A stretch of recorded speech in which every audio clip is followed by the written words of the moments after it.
Ovo sam ja, a ovo je korona. Koronu ne možemo da vidimo. Ona je toliko mala da nam treba uveličavajuće staklo. To je sićušan virus od koga se ljudi razbole.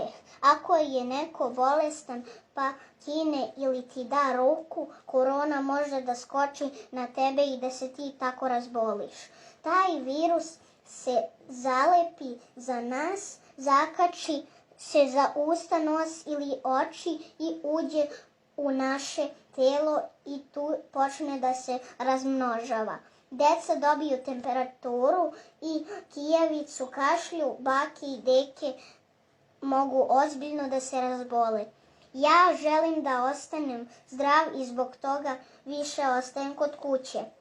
Sa rođacima se čujem telefonom, sa drugarima iz škole ne mogu da se igram. Mama i tata su takođe više kod kuće. Naše nedeljne šetnje odlažemo za kasnije. Sad imam više vremena da se igram igračkama i da učim.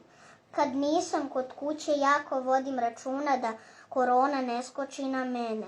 Češće perem ruke sapunom i toplom vodom, jer korona voli da se zadrži između prstiju. Pazim da ne dodirujem oči, usta i nos.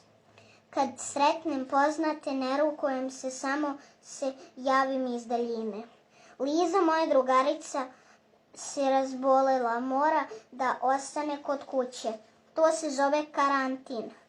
Mi se čujemo telefonom i ona se već bolje osjeća. Uskoro će da ozdravi.